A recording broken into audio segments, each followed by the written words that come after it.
Okay, this is Nancy Desjardins, and I'm with Didi, and this is so funny because I was telling Didi that I keep a journal. I've been keeping a journal for the last 2.5 years of the greenhouse and the garden, and she said, "Come with me, I have to show you something." And compared to my journal, this is how she's been keeping track or record Keeping track of what I've planted where. since 2000. No, before that. This is just the sheet of paper that I bought, but it's got 2003, 4, 5, and 6 on it. So can you explain? Okay, so basically, you've got 3 types of plants. You've got heavy feeders, light feeders, and soil builders. And I always write the heavy feeders with the red, and the light feeders in blue, and the soil builders in green. So in 2003, I wrote down, these are all my rows. There are 16 rows in A North. This is A North, and then these are A Middle, B Middle, which is where the garden is today, that we were out, that you saw earlier. That's B North, which was the one with all the weeds. And this area here is where all the red clover is. So this was when we were growing. So that So would now- guide you to. This would guide you every year. Yes, you know, well, which normally I area. would in the fall, I would sit down with a blank.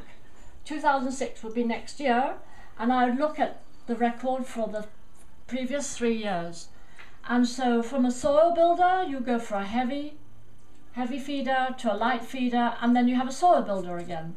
So in the fall, in pencil, I will write what I'm going to put in each row. That's right. Not in colour, but I know I put a little dot here in the colour to remind me if I forget. Okay. But anyway, so every row, it depends on what was there the last 3 years, what goes in the next year. So by doing this, I've been doing this since 2000 at least. Yeah, and If not before, 98 actually. So again, the reason I wanted to share this again, if you have a small garden, obviously you wouldn't use this technique.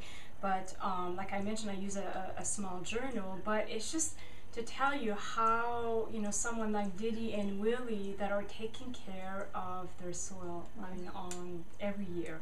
But it's important that you do rotations. So Yeah. no matter how small your garden, you should keep a record somehow of what you planted in which section, so that next year you can That you don't plant the same you plant thing. the next thing that needs to be planted. Oh, You don't okay. put another.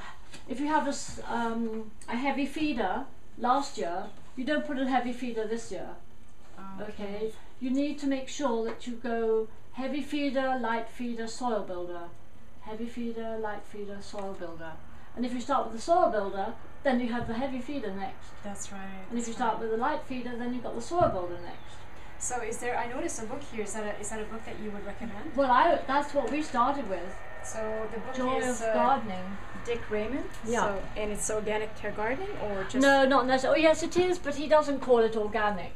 He's just busy. He's really interested in wide rows, which is what we did. There's an IBM number here. ISBN 0882663194. He was with Troy. 1982 was when it was printed.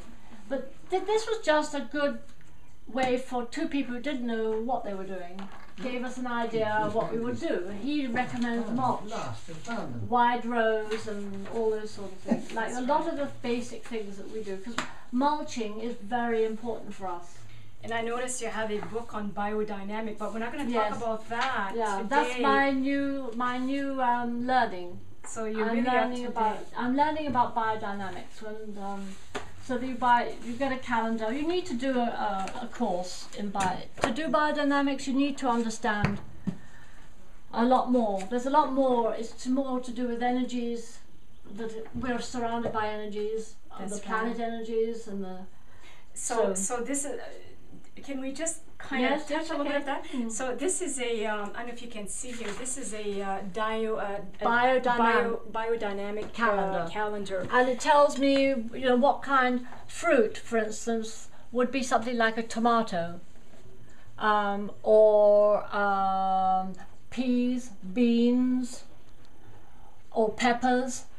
you're growing a plant that you want what it's going to produce as the fruit, Okay.